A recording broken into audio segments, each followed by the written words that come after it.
जय हिंद दोस्तों। Welcome to our YouTube channel Edutube 24/7।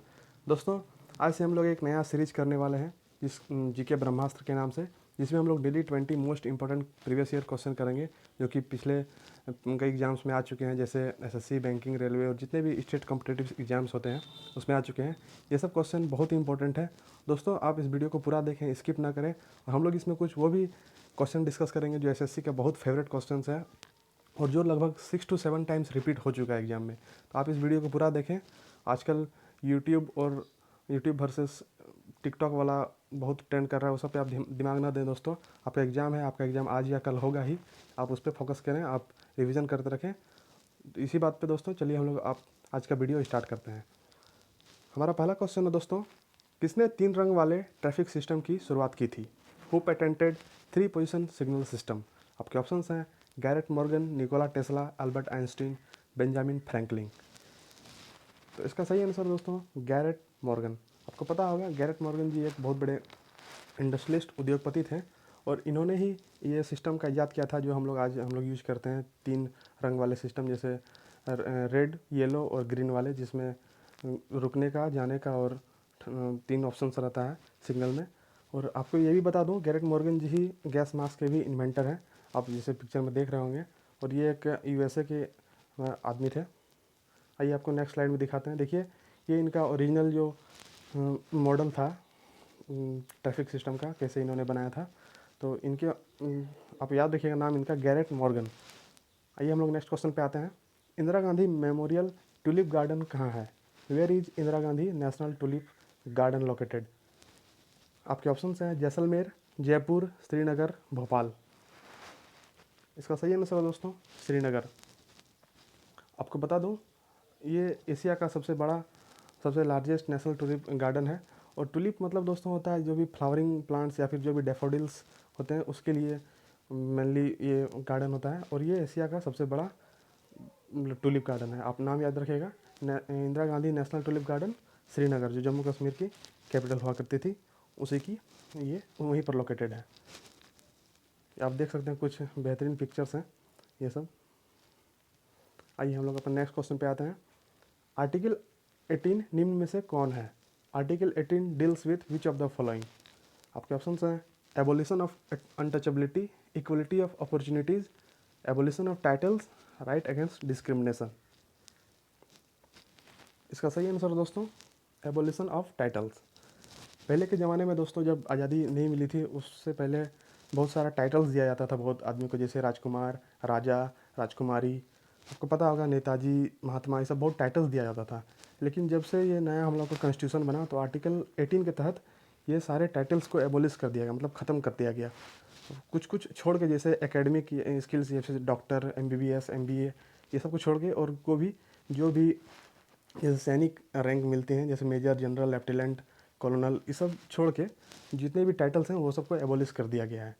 और इसमें कुछ एक्सेप्शंस हैं जो मैंने आपको बता दिया, एकेडमिक स्किल्स और जो मिलिट्री वाले टाइटल्स हैं, और जो भी नेशनल अवार्ड है जैसे पद्मश्री, पद्म भूषण, पद्म विभूषण, भारत रत्न, ये सबको छोड़ के। और आपको साथ में यही बता दूं, एबोलिशन ऑफ अनटचेबिलिटी ये आपको आर्टिकल 17 में दिया जाता है। राइट अगेंस्ट डिस्क्रिमिनेशन ये आपको आर्टिकल 15 पे दिया जाता है। आपको पता होगा इस पर फिल्म भी बनी थी एक। और इक्वलिटी ऑफ अपॉर्चुनिटीज़ ये आर्टिकल 16 में दिया जाता है। आपको ये सब याद रहना चाहिए। आइए हम लोग अपना नेक्स्ट क्वेश्चन पे आते हैं। नमक सत्याग्रह आंदोलन किस वर्ष में हुई थी? In which year salt Satyagraha took place? आपके ऑप्शंस हैं 1931, 1930, 1929, 1928। इसका सही आंसर है दोस्तों 1930। आपको पता होगा ये 16 मार्च 1930 को स्टार्ट हुई थी, 16 मार्च 1930, और लगभग ये 8 अप्रैल तक चली थी। 8 अप्रैल तक चली थी साल्ट सत्याग्रह, जिसमें महात्मा गांधी जी ने साल्ट पे जो भी टैक्स लगता था उसके खिलाफ आंदोलन किया था। वो भी मतलब नॉन वायलेंट तरीके से शांतिपूर्वक आंदोलन किया था। और इन्होंने साबरमती आश्रम से दांडी मार्च यात्रा की थी, जिसमें उसका टोटल डिस्टेंस 240 मील हुआ करता था, और इन्होंने 24 दिन में ये कंप्लीट किया था। और इसके टोटल वॉलंटियर मतलब टोटल मेंबर इसके 79 थे, मतलब गांधी जी को मिला के टोटल 78, और गांधी जी एक खुद 79 मेंबर इन्होंने टोटल मार्च किया था 1930 को। आप इस क्वेश्चन को याद रखिएगा, ये सब क्वेश्चन बहुत रिपीटेड क्वेश्चन है। आइए नेक्स्ट क्वेश्चन पे हम लोग आते हैं दोस्तों। छठवीं अनुसूची निम्न में से क्या है? 6th schedule of the constitution deals with which of the following? आपके ऑप्शंस हैं special provision to Jammu Kashmir, special provision to union territories, special provision to some north eastern states, special provision to Delhi. इसका सही आंसर है दोस्तों special provision to some north eastern states. आप इसमें 4 word याद रखिएगा, MMTA। MMTA मतलब हो गया दोस्तों आपका मिजोरम, इसके आपके उसके बगल में मेघालय, इसका T से त्रिपुरा और A से असम। अब इसमें M मणिपुर भी एक आता है, लेकिन वो आप मणिपुर हटा दीजिए, वो याद नहीं रखिएगा। MMTA ये 4 जो वहाँ स्टेट्स हैं नॉर्थ ईस्टर्न के, इसको स्पेशल प्रोविज़न दिया गया है क्योंकि वो ट्रैवल बहुल देश राज्य हैं, और उसमें ये स्पेशल प्रोविज़न इसलिए दिया गया है कि वो अपनी बाउंड्री को छेड़छाड़ कर सकते हैं, मतलब बदल सकते हैं कुछ ट्रैवल के मतलब हित में जो भी डिसीजन लिया जाएगा, तो उन्हें नहीं उन 4 स्टेट्स को ये स्पेशल प्रोविज़न दिया गया है 6 शेड्यूल के द्वारा। अभी आपको नया रिसेंट न्यूज़ पता होगा, लद्दाख को भी इस 6 शेड्यूल में शामिल किए जाने की बात हो रही है, और ये जो भी काम होता है ये टोटल ट्रैवल अफेयर्स के जो मिनिस्टर होते हैं उन्हीं के द्वारा होता है। और आपको पता है अभी union travel minister Arjun Munda ji हैं, जो झारखंड से बिलोंग करते हैं। तो आपको ये सब कुछ पॉइंट याद रहना चाहिए। आप याद रखिएगा 6 शेड्यूल में जो भी आते हैं वो MMTA मतलब मिजोरम, मेघालय, त्रिपुरा, असम का स्पेशल प्रोविज़न है। आइए हम लोग अपना नेक्स्ट क्वेश्चन पे मूव करते हैं दोस्तों। किस शहर को झीलों का शहर कहा गया है? Which city of India is known by city of lakes? आपके ऑप्शंस हैं जोधपुर, श्रीनगर, उदयपुर, रांची। इसका सही आंसर दोस्तों उदयपुर। आपको पता होगा उदयपुर एक पहले मेवाड़ का ये जो कैपिटल हुआ करता था, और इनका निर्माण सवाई राजा जो थे वहाँ के मेवाड़ के सवाई जय सिंह द्वारा हुआ था, और सवाई उदय सिंह द्वारा हुआ था दोस्तों, सॉरी दोस्तों, इसका इसलिए नाम इसका उदयपुर पड़ा है। और इसमें बहुत सारे लेक्स हैं, इसलिए इनका नाम सिटी ऑफ लेक्स कहा गया है। आप पिक्चर में देख रहे होंगे, आपको नेक्स्ट स्लाइड में भी पिक्चर में दिखाते हैं। ये देखिए, ये सब वहाँ के बहुत इंपॉर्टेंट बहुत जो लेक्स हैं, और वहाँ पर बहुत ज़्यादा लेक्स पाए जाते हैं, इसलिए उन्हें सिटी ऑफ लेक्स भी कहा जाता है। हमारा नेक्स्ट क्वेश्चन है दोस्तों, गाय का वैज्ञानिक नाम क्या है? What is the biological name of cow? आपके ऑप्शंस हैं बोस इंडिकस, थैलिस कैटस, कपरा हिरकस, कैनिस फैमिलियर। इसका सही आंसर है दोस्तों बोस इंडिकस। आप याद रखिएगा बोस इंडिकस से इंडिया इसमें नाम आ रहा है। इसमें बोस इंडिकस से नाम लिखिएगा, इसका काव का साइंटिफिक नेम होता है। और आपको साथ में यही बता दूं थैलिस कैटस आपको इसमें दिख रहा है, कैट टाइप से आ रहा है, तो इसमें इसके ये बिल्ली का नाम है। कपरा हिरकस, ये कपरा से नाम याद रखिएगा आप, ये गॉट का होता है, बकरी का। और कैनिस फैमिलियर, कैनिस ये फैमिलियर होता है डॉग का। तो आप ये सब भी चारों याद रखिएगा, ये डॉग का साइंटिफिक नेम है। ये पर हम लोग अपने नेक्स्ट क्वेश्चन पे आते हैं। दिल्ली सल्तनत का संस्थापक कौन था? Who was the founder of Delhi सल्तनत? आपके ऑप्शंस हैं कुतुबुद्दीन ऐबक, इल्तुतमिश, मोहम्मद गौरी, मोहम्मद गजनी। इसका सही आंसर है दोस्तों कुतुबुद्दीन ऐबक। ऐसे रियल फाउंडर तो इल्तुतमिश को कहा जाता है, लेकिन जो फाउंडर थे दिल्ली सल्तनत का, जो कि 1206 से स्टार्ट होता है उसका पीरियड, वो कुतुबुद्दीन ऐबक को माना जाता है। तो आपको पता होगा ये मोहम्मद गौरी के एक गुलाम थे, और जब मोहम्मद गौरी जब लूट के चले गए तो इन्हीं को ये जो इंडिया का जो प्रोविंस था उन्होंने संभालने के लिए दिया गया। आपको पता है कुतुबुद्दीन ऐबक ने बहुत कुछ इंपॉर्टेंट काम करवाया, जैसे कुतुब मीनार का निर्माण और अढ़ाई दिन का झोपड़ा का निर्माण करवाया था। तो आप इसे नाम याद रखिएगा। और इनका डेथ हो गया था पोलो खेलते हुए, जो चौगान को भी उससे बोलते हैं, खेलते खेलते वो डेथ हो गया था। तो आप बस नाम याद रखिएगा कुतुबुद्दीन ऐबक। और ऐसे रियल फाउंडर बोला जाएगा तो मतलब वास्तविक संस्थापक तो वो इल्तुतमिश है, रियल फाउंडर। चलिए हम लोग अपना नेक्स्ट क्वेश्चन पे आते हैं दोस्तों। वर्ल्ड कैंसर डे कब मनाया जाता है? In which day world cancer day is celebrated? आपके ऑप्शंस हैं 4 फरवरी, 13 फरवरी, 28 फरवरी और 2 फरवरी। जैसा आप पिक्चर में देख भी रहे हैं, इसका सही आंसर है 4 फरवरी। आपको बहुत को पता भी होगा। और इस बार का जो थीम था वो था I am and I will, जो आप यहाँ पर देख रहे हैं। और ये दोस्तों 4 फरवरी को वर्ल्ड कैंसर डे मनाया जाता है। और अब आपको साथ में यही बता दूं, 13 फरवरी जो है ये वर्ल्ड रेडियो डे मनाया जाता है, आप इसे याद रखिएगा।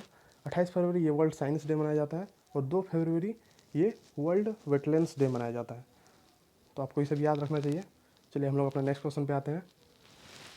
महाराष्ट्र राज्य की सीमा कितने अलग राज्यों से मिलती है? Maharashtra states border touch with how many other states? आपके ऑप्शन है 3, 4, 6, 5।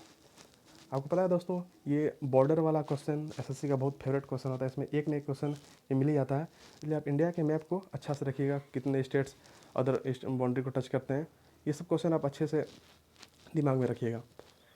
तो आप जैसे पिक्चर में देख भी पा रहे होंगे, ये महाराष्ट्र है हमारा, तो एक गुजरात टच कर रहा है, एक मध्य प्रदेश, एक यहाँ छत्तीसगढ़, 3 हो गया, एक यहाँ पर आपका आंध्र प्रदेश 4, और एक यहाँ पर आपका नीचे पर कर्नाटक टच कर रहा है।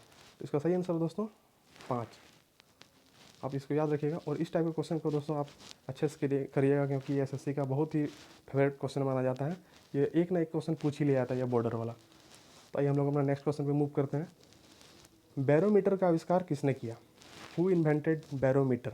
आपके ऑप्शंस हैं ग्राहम बेल, आइजैक न्यूटन, ई टोरिसेली, जे जॉनसन। इसका सही आंसर दोस्तों ई टोरिसेली। आपको पता है बैरोमीटर एक एटमॉस्फेरिक प्रेशर नापने के लिए, मतलब जो वायु दबाव होता है, एटमॉस्फेरिक प्रेशर, उसको नापने के लिए यूज किया जाता है, और इसके इन्वेंटर ई टोरिसेली है। और एक्चुअली ये बैरोमीटर जो जो भी प्रिडिक्ट करने के लिए किया जाता है, अनुमान करने के लिए किया जाता है कि आगे मतलब क्या इन्वायरमेंट में होगा, बारिश होगी या धूप होगा, उसके लिए मेनली किया जाता है। इसके इन्वेंटर ई टोरिसेली है। तो हम लोग अपना नेक्स्ट क्वेश्चन पे आते हैं। रामचरितमानस किसके द्वारा लिखा गया है? Who wrote the book Ramcharitmanas? आपके ऑप्शंस हैं महर्षि वाल्मीकि, वेदव्यास, तुलसीदास, कालिदास। आपको पता है दोस्तों, ये सब चारों महान स्कॉलर हैं इंडिया के, और इसका सही आंसर है दोस्तों तुलसीदास। इनका ये जन्म हुए थे लगभग मुगल काल में, तभी इंडिया के राजा थे अकबर, और उन्हीं के काल में इन्होंने अपना जन्म लिया था, और इन्होंने ही लिखा था तुलसीदास। और ये यूपी के लखनऊ वाले एरिया, कानपुर लखनऊ वाले एरिया से थे, और इन्होंने रामचरितमानस का लिखा था इन्हें। तो आपको साथ में यही बता दूँ, महर्षि वाल्मीकि जो थे ये रामायण के लेखक हैं, और ये सब आपको याद रहना चाहिए। चलिए हम लोग अपना नेक्स्ट क्वेश्चन पे आते हैं। खानवा का युद्ध कब हुआ था? When was battle of Khanwa fought? आपके ऑप्शन है 1526, 1527, 1528, 1529। दोस्तों इसका सही आंसर है 1527। आपको पता है जब बाबर पहली बार अटैक किया इंडिया में और मुगलिया सल्तनत स्थापित किया, तो वो ईयर था 1526, और वो पानीपत का प्रथम युद्ध जो इब्राहिम लोदी के अगेंस्ट लड़ा गया था, और उसी से इन्होंने अपना मुगलिया सल्तनत इंडिया में स्थापित किया। और उसके बाद इन्होंने लगातार 3 लड़ाई लड़ी। इसका आप नाम याद रखिएगा 3 वर्ड से, के, सी और जे। के सी जे से इसलिए याद रखिए दोस्तों, पहला जो लड़ाई हुआ वो खानवा का युद्ध था जो 1527 में, उसके बाद नेक्स्ट ईयर 1528 में वो चंदेरी का, उसके बाद फिर नेक्स्ट में घाघरा का वो 1529 में। अब 3 वर्ड याद रखिएगा, के सी जे, खानवा, चंदेरी, घाघरा। और ये खानवा जो लड़ा गया था वो राणा संगा द्वारा, राणा संगा के अपोजिट में लड़ा गया था, जो एक राजस्थान के एक राजपूत थे। और चंदेरी का युद्ध जो 1528 में लड़ा गया था वो मेदिनी रॉय के अपोजिट में लड़ा गया था। और घाघरा का युद्ध लड़ा गया था 1529 में, वो अफगान के अगेंस्ट में लड़ा गया था बाबर के द्वारा। ये आपके 4 महत्वपूर्ण युद्ध थे, जो पहला पानीपत, दूसरा खानवा, तीसरा चंदेरी और चौथा घाघरा। और उसके बाद 1530 में तो उनकी मृत्यु ही हो जाती है। तो आप ये सब पॉइंट याद रखिएगा। ये सब बैटल वाला भी क्वेश्चन एक न एक एसएससी द्वारा पूछ ही लिया था, SCGL में, CHSL में। आप इसे याद रखिए दोस्तों। नेक्स्ट क्वेश्चन पे हम लोग आते हैं। पक्षी के अध्ययन को क्या कहा जाता है? Study of bird is known by. आपके ऑप्शन है ऑर्निथोलॉजी, एग्रोलॉजी, न्यूरोलॉजी, इकोलॉजी। इसका सही आंसर है दोस्तों ऑर्निथोलॉजी। आप याद रखिएगा नाम, ऑर्निथोलॉजी बर्ड से है। और आपको साथ में यही बता दूँ, एग्रोलॉजी जो है ये ग्रास, जो भी पेड़ पौधे जो होते हैं, घास पौधे, उस सब के लिए होता है। न्यूरोलॉजी जो भी ब्रेन में न्यूरॉन्स होते हैं, जो न्यूरॉन सेल सब होते हैं, उसके लिए होता है। और इकोलॉजी जो भी इन्वायरमेंट, पर्यावरण के हैं, उनके लिए इकोलॉजी होता है। आप याद रखिएगा बर्ड्स के लिए ऑर्निथोलॉजी। आप जिसे पिक्चर में देख भी पा रहे हैं। आइए हम लोग नेक्स्ट क्वेश्चन पे आते हैं। यूनेस्को का स्थापना किस वर्ष में हुआ था? इन विच ईयर यूनेस्को इस्टेब्लिश्ड। आपको पता होगा दोस्तों, इसका सही आंसर है 1945। आपको पता है जब द्वितीय विश्व युद्ध खत्म हुआ 1945 में लगभग, तो उन्हीं के बाद संयुक्त राष्ट्र यूनाइटेड नेशन का स्थापना हुआ। और उन्हीं के बहुत ब्रांच हैं, United nation, general assembly, United nation, जो भी बहुत सारे 5-6 ब्रांच हैं उसके, तो उन्हीं के एक है यूनेस्को। इसका फुल फॉर्म है united nation educational, scientific and cultural organisation. ये जितने कल्चर, साइंटिस्ट और साइंटिफिक रिलेटेड, जो एजुकेशन रिलेटेड काम होते हैं, ये देखते हैं उनको। और इनका टोटल मेंबर 193 है।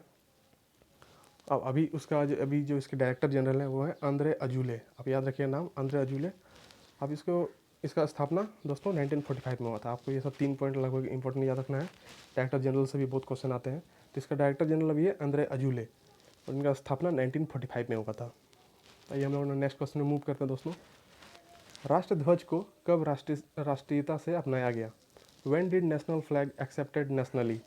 आपके ऑप्शन है 1947, 1948, 1949, 1950। इसका सही आंसर है दोस्तों 1947। आपको पता होगा 22 जुलाई 1947 को जो तिरंगा है हमारा, उसे राष्ट्रीयता से नेशनली अपनाया गया राष्ट्र झंडा के द्वारा राष्ट्र झंडा के रूप में। और इनका आपको पता होगा, इनका जो लेंथ और ब्रेथ का रेशियो होता है, मतलब लंबाई और चौड़ाई का जो रेशियो होता है, वो 3:2 होता है। ये सब आपको पॉइंट कुछ पता होगा। और आपको पता होगा जो नेशनल साइन है हम लोग का, अशोक चक्र, उसे हम लोग को अपनाया गया वो 26 जनवरी 1950 में। और जो भी नेशनल सॉन्ग है हमारा, जो नेशनल सॉन्ग जिसको राष्ट्रगान जिसको बोलते हैं, तो वो अपनाया गया था 24 जनवरी 1950 को। ये सब पॉइंट आपको कुछ याद होने चाहिए।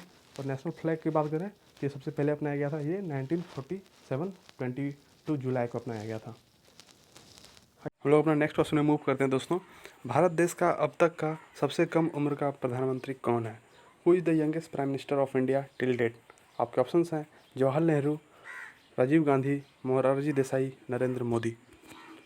इसका सही आंसर है दोस्तों राजीव गांधी। आपको पता होगा राजीव गांधी जी इंदिरा गांधी जी के पुत्र थे। और जब इंदिरा गांधी का देहांत हुआ था 1984 में, जब वो ऑपरेशन ब्लू स्टार के बाद, तो इन्होंने प्रधानमंत्री का पद ग्रहण किया था। और ये अब तक के सबसे युवा प्रधानमंत्री हैं। और इनका जो समाधि घाट है, तो उनका नाम है वीर भूमि। आप इसे भी याद रखिएगा, सबसे क्वेश्चन आता है। और सबसे जो मतलब सबसे जो ओल्डेस्ट पीएम है हमारे इंडिया के, वो आप याद रखिएगा नाम, इसी में है मोरारजी देसाई। ये सबसे ओल्डेस्ट पीएम है। और अभी नरेंद्र मोदी जी हमारे प्रधानमंत्री हैं। और सबसे लंबे समय के लिए प्रधानमंत्री जो है वो जवाहरलाल नेहरू थे। लगभग 17 साल तक इनका टेन्योर था, 3 बार लगातार थे। तो आपको याद रहना चाहिए सब पॉइंट्स। चलिए हम लोग अपना नेक्स्ट क्वेश्चन पे आते हैं। पहली बार सेंसस जनगणना भारत में कब हुई थी? First census population counting done in which year? आपका 10 सेंसस मतलब 10 साल होता है दोस्तों। हर 10 साल में जो प्रक्रिया स्टार्ट हुआ वो पहली बार कब हुई थी? तो इसका सही आपके ऑप्शन हैं 1872, 1881, 1891, 1871। इसका सही आंसर है दोस्तों 1881। आपको पता है ये स्टार्ट करवाया गया था लॉर्ड रिपन के द्वारा, जो कि बहुत एक अच्छे अब तक के माने जाते थे वायसराय इंडिया के थे। वो 81 द्वारा स्टार्ट किया गया था। उसके बाद से अभी तक जारी है। आपको पता है लास्ट बार 2011 में हुआ था, और अब जो होगा 2021 में होगा। और इसका ऐसे पहली बार स्टार्ट हुआ था 1871 में लॉर्ड मेयो के टाइम पे। तो वो ऐसे जनरल पॉपुलेशन काउंटिंग था, वो सेंसस द्वारा नहीं था, हर 10 साल में नहीं होता था। उसका जब 1881 से स्टार्ट हुआ, उसके बाद हर 10 साल में होने लगा। और लॉर्ड रिपन के बारे में आपको बता दूं, इन्हें father of local self government भी कहा जाता है। ये जो लोकल सेल्फ जैसे पंचायत ये सब होता है, इन्हें उसका फादर कहा जाता है। इन्होंने स्टार्ट करवाया था। और जितने भी बड़े बड़े एजुकेशनल रिफॉर्म हुए थे, जो भी मतलब पढ़ाई के मैटर में, तो इन्हीं के द्वारा, मतलब इंग्लिश पढ़ाई के मतलब रिलेटेड, तो इन्हीं के द्वारा किया गया था। तो लॉर्ड रिपन आप नाम याद रखेगा। और ये 1881 में स्टार्ट हुआ था। हम लोग अपना नेक्स्ट क्वेश्चन पे आते हैं। महात्मा बुद्ध की मृत्यु कहाँ हुई थी? Where Gautam Buddha died? आपके ऑप्शन है कपिल वस्तु, बोध गया, सारनाथ, कुशीनगर। इसका सही आंसर है दोस्तों, इसका सही आंसर है कुशीनगर, जो गोरखपुर तरफ अभी पड़ता है, गोरखपुर डिस्ट्रिक्ट तरफ यूपी में। अब ये क्वेश्चन लगभग 6 से 7 बार रिपीट हो चुका है एसएससी में। और आप इस क्वेश्चन आप ऐसे भी बुद्धा वाला टॉपिक को, बुद्धा और जैन वाले टॉपिक को, महावीर वाले टॉपिक को बहुत अच्छे से कीजिएगा, क्योंकि इससे हर एग्जाम में क्वेश्चन आते हैं। आपको ये जो 4 पॉइंट है, इसमें भी मैं आपको अच्छे से बता दूँ। ये कपिल वस्तु है, ये नेपाल तरफ पड़ता है। और यहीं पर इनका जन्म हुआ था। जो लुम्बिनी भी इसे बोलते हैं बहुत लोग।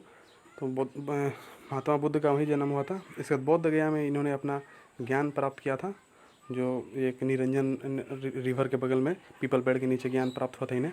और सारनाथ में इन्होंने अपना पहला जो होता है अपना उपदेश दिया था। और कुशीनगर जो कि उत्तर प्रदेश के गोरखपुर तरफ पड़ता है, तो वो वहाँ पर इनकी मृत्यु हो गई थी। तो आप इनके 4 जो मेन पॉइंट है आपका अच्छा से याद रखिएगा। उनके पिता के नाम थे शुद्धोधन और माँ का नाम था महामाया, और उनके बेटे थे राहुल। ये सब क्वेश्चन आप इंपॉर्टेंट पॉइंट्स याद रखिएगा, बहुत ही इंपॉर्टेंट होते हैं एग्जाम के पॉइंट्स। हम लोग अपना नेक्स्ट क्वेश्चन पे आते हैं और आज का अंतिम सवाल है कम्युनिस्ट पार्टी की स्थापना किस वर्ष में हुई थी? In which year communist party established? आपके ऑप्शन है 1921, 1923, 1925, 1927। इसका सही आंसर है दोस्तों 1925। आपको पता होगा ये एक CPI जो एक कम्युनिस्ट विचारधारा है, इनकी इंडिया में स्थापना 1925 में हुई थी। और इनके स्थापना में M.N. रॉय थे और कुछ लोग थे। और अब तो CPI एक नेशनल पार्टी के रूप में भी है इंडिया के। और इंडिया के टोटल अभी तक 6 ही नेशनल पार्टी हैं अभी के प्रेजेंट बात करें तो। इसमें आपकी BJP है, BSP है, CPI है, CPIM है, और इसके बाद इंडियन नेशनल कांग्रेस है जो आप कांग्रेस से जानते हैं। और इसके बाद एक है आपके नेशनल कांग्रेस पार्टी। तो ये आपके 6 नेशनल पार्टी हैं इंडिया के। और इसमें एक CPI भी है और एक CPIM। तो इनका स्थापना 1925 में हुआ था M.N. रॉय और उनके कुछ सहयोगी के द्वारा। तो आप ये सब पॉइंट सब याद रखिएगा। तो दोस्तों आज के वीडियो में इतना ही। हम लोग अपना नेक्स्ट वीडियो पे मिलते हैं और 20 क्वेश्चंस अगले हम लोग आएंगे। आप इस चैनल को यदि दोस्तों सब्सक्राइब नहीं किए हैं तो सब्सक्राइब कर लें, क्योंकि हम लोग ऐसे ही वीडियो लाते रहेंगे आपके जो एग्ज़ाम के लिए SSC, बैंकिंग, रेलवे और जितने भी स्टेट कॉम्पिटिटिव एग्जाम्स हैं उसके लिए बहुत ही लाभदायक होगा। थैंक्स फॉर वाचिंग दोस्तों। आप यदि सब्सक्राइब नहीं किए तो ज़रूर सब्सक्राइब कर लें इस चैनल को for more video and latest update. Thank you and जय हिंद।